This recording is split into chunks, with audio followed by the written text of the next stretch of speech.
Most people have seen the Ice Bucket challenges for ALS awareness all over social media.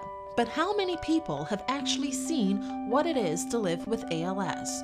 Join MB12 this Monday evening for an in-depth look at what it is to live with this debilitating disease as we do our part to increase ALS awareness.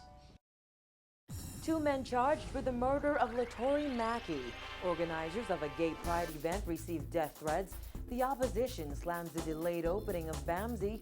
Reporter snubbed during the Prime Minister's BAMZ Tour, plus what it's like to live with ALS. We've got those stories and a whole lot more coming up tonight. I'm Juani Toot and NB12 starts now.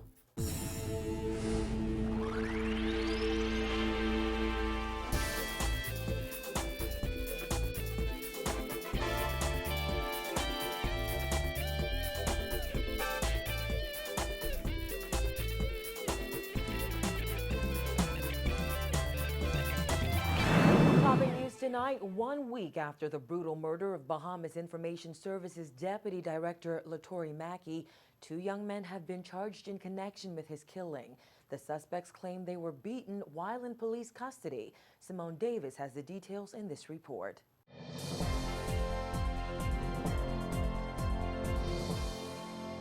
Two men charged in connection with the murder of BIS Deputy Director Mackey today claimed they were brutalized while in police custody. 22-year-old Derek Neely of Young Close and 18-year-old Kelvin DeVoe of Corridor Avenue were arraigned in the magistrate's court this afternoon. 1 week ago, police discovered Mackey slumped over the steering wheel of his government-issued vehicle on Market Street with a gunshot wound to the neck. He crashed his vehicle after being shot and was pronounced dead on the scene. The suspects were also charged with conspiracy to commit robbery and armed robbery. As they stood before Chief Magistrate Joyanne Ferguson Pratt, both claimed they were brutalized by police officers while in custody. Neely said his head was covered with doubled plastic bags as he was beaten in his chest, while DeVoe said he was beaten in the head, slapped several times in the face, and body slammed. Neely was represented by Michael Kemp, who said in court the truth will come out one day. DeVoe and Neely were not required to enter a plea, but were remanded to Her Majesty Prison until the adjourned date of November 7th for a presentation of a voluntary bill of indictment. Reporting for NB12, I'm Simone Davis. Police are investigating the circumstances surrounding the shooting death of an unidentified man. According to police reports, the victim turned up at Princess Margaret Hospital around 2 p.m. today, suffering from a gunshot wound. He died a short time later. It's unclear where that shooting happened, as the victim was transported to hospital in a private vehicle. Police say they have one man in custody in connection with this incident. Death threats and a poor turnout brought a gay pride event on Grand Bahama to an early end over the weekend. Members of the lesbian, gay, bisexual, and transgender community reportedly abandoned the event out of fear of repercussions from irate members of the public. However, one of the event's organizers says he wants to set the record straight. Jasmine Brown has the story.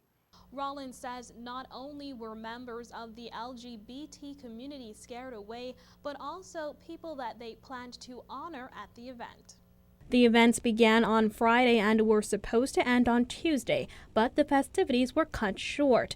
Rollins says he received death threats on his Facebook page Sunday after posting pictures of participants waving gay pride flags along with Bahamian flags at Viva Wyndham Fortuna Beach Resort. He believes a press release issued by organizers on Thursday sparked outrage among many Bahamians. Rollins says those who did not fear for their safety were afraid their private lives would be put on display. Even during the weekend, there were little threats to me because they feel if I'm out of the way, since I seem to be out front, then this will stop, But all I was doing is my job. I'm being creative about doing my job with a group that I'm working with in privacy and protection to them. In fact, he said aside from the organizers, there were less than a dozen people there, and they were all foreigners. Interesting, the event was planned for the locals, but none showed up. And none showed up other than committee workers. Well, of course, they had to be there. And then we had about 11 persons who literally said they came in. Now, police on Grand Bahama confirmed they were monitoring the activities over the weekend, but Rollins intends to file a complaint with police about the reported death threats. He says he and event organizers are disturbed over the immense backlash and what he called misconceptions surrounding the event. Though the website claimed there would be a gay pride parade, Rollins said that was never supposed to take place outside the private resort and ultimately didn't happen. He added that a Know Your Status HIV fair was also canceled. I covered all those rules and I obeyed all those rules. That's why I went to a private, all-inclusive property, that anything and everything that would be done on property. Health fair, testing party, a rally and march. It was always arranged to be on the sand on the beach. The purpose, like I said earlier, was many, to bring the community together, to celebrate being Bahamian despite sexual difference, because you're not defined by that. Health issues, like I said, we had different NGOs working with us for the health fair and testing. A celebration of life and having pride in who you are and being proud to be a Bahamian, you know. That was it, not to try to force conviction and belief behaviors on other people. Bahamas Faith Ministries International President Dr. Miles Monroe said in a statement issued on Sunday that he thinks the attempt to equate the historical civil rights movement with the demands for the right to dignify, glorify, and accept as normal the practice of a lifestyle that could render the human race for which they sacrificed extinct is illogical, dishonest, and is the abuse of the blood and imprisonment of many.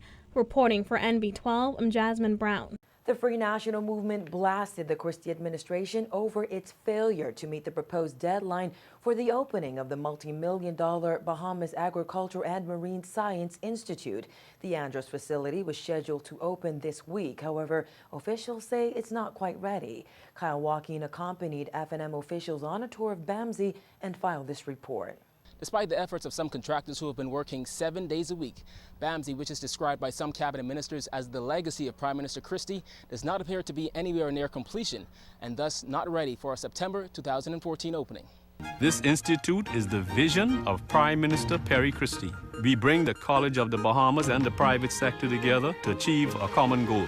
We're getting Bahamians back to the land. We're encouraging them to get into farming. In December, government officials broke ground on the multi-million-dollar facility, which was initially expected to be opened this week. However, the Bahamas Agriculture and Marine Science Institute is far from completion. As we walked through the dorms, which will house students, we noticed pipes sticking out of walls, incomplete staircases, and none of the rooms appeared to have any fixtures. Not to mention, no doors or windows have been installed. Now, if you were to take a walk inside this dormitory where the students are supposed to be staying, you would see that even the door frames are cut incorrectly. We can also take a step over here to the elevator shaft, and you can also notice that this too is far from completion. It was a similar story at buildings like this one, which is also a part of BAMZ. Work continues on the roof and walls. Permanent Secretary in the Ministry of Agriculture, Rena Clinton, said in a press statement last week, classes were set to begin this week at the $20 million institute. However, Free National Movement leader Dr. Hubert Minnis says the project appears to be months from completion. He slammed the Christie administration, which he says has failed to meet yet another self-imposed deadline. September, probably talking about September 2017, because that's a joke. You can see they built it in swampland. You can see that the Bahamians need to see the master plan. The Bahamians need to see the plan. How are they going to transport the project, the produce that they talk about from here to the various different islands? When they spoke about this project, they said that within 3 years or the third year, they would be able to cut back on $210 million in importation of goods. There'd be a $210 million savings, meaning we would not have to import that amount of food. You think we can see that from this project that he's talking about? They have to be joking. Minnis also called for more transparency and accountability with the contracts surrounding the project.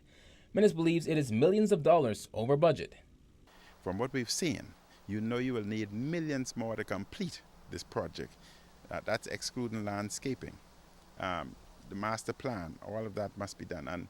And the Public Accounts Committee will aggressively pursue how this money was spent. We need accountability. And we know that we have a Prime Minister who's not accountable. That has been proven when he traveled with his entourage just last year. He was supposed to bring forth an audit of the expenditures. That has not been brought forth yet. Glenroy McKinsey says he was brought to North Andros to work on BAMZ 6 months ago. However, he said he quit due to inconsistent payments. I'm owed a month's payment. And food, breakfast, lunch, and because they bring you on the job, they're supposed to make sure that you eat, right? I wasn't getting none of that. In fact, the whole first staff had quit. And they all went to the labor board, about 60 to 70, and they all quit.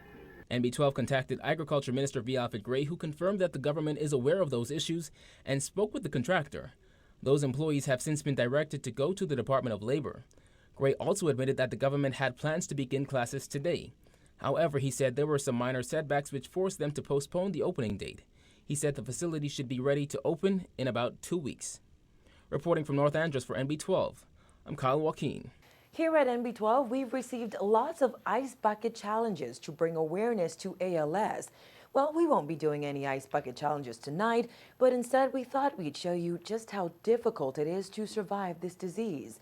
Juan McCartney takes a look at living with ALS in this NB12 special report.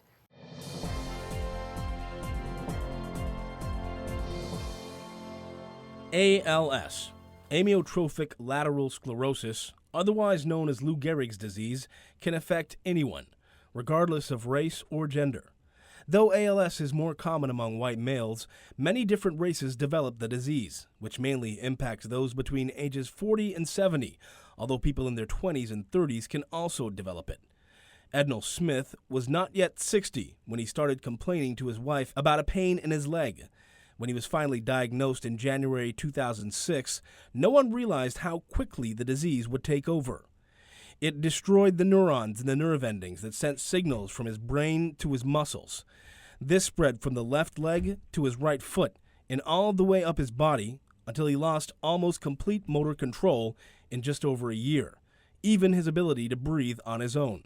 All this while his mind has remained completely alert. No one knows exactly why anyone develops ALS. Smith, who's going to be 68 this month, lived a nearly ideal life and was in excellent physical condition. He was involved in numerous sports like tennis and golf and never had a drink or a smoke in his life. An accountant by trade, he was at the top of his profession when the disease took over, having run Price Waterhouse, one of the country's largest firms. He and his wife of 40 years, Andrea, and son Jermaine, who's in college, have had to adjust to a new life, one of constant medical care and attention that they're lucky enough to be able to afford. Jennifer Munnings has cared for Smith for 7 of the 8 years that ALS has impacted him. She owns Quality Nursing Care Service, which provides 24-hour care for Smith, with at least 3 nurses on at all times. They groom him, feed him, move him, assist him with his physical therapy 3 times a week, and anticipate his every need as he can no longer speak or use a communication board. He cannot verbalize what he wants to say and what's going on with him. If he is in pain, we have to detect that he is in pain. He cannot say that, he cannot just move his body at all. So it requires someone to be with him 24/7. Munnings describes Smith as humble, jovial, and a joy. She says the nursing staff has now become part of the Smith family, and they all share in those joys and sorrows that come with the disease. Half of all people affected with ALS live about 3 years after diagnosis. 20% live 5 years or more.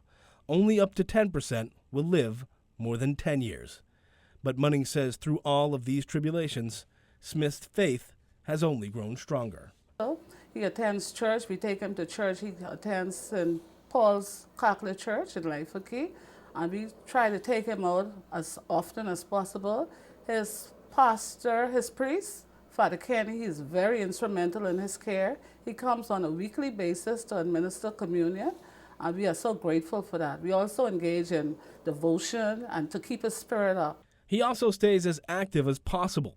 Though his body's debilitated, his mind is still moving, taking everything in. This often means that his family of caregivers will take him out to show him not only how the Bahamas is developing, but also the world. We take him out in the yard and let him enjoy the environment, the fresh air, which is good for him. We take him out on bus ride, in the van. He has a wheelchair van, so we take him out on a weekly basis so that he can be aware of what's happening, because the ALS does not affect the brain. It does not affect his intelligence. He is aware of whatever is happening around him. So we try to keep him current with all the current events that are taking place. Munnings also noted that Smith and his nurses have been on 2 cruises. And though Smith has lost much physically, there's no shortage of love in his life. His family and friends got together over the weekend to execute the biggest ice bucket challenge in the country to date, to show others how ALS impacts lives and why the cause for a cure is still worth fighting for.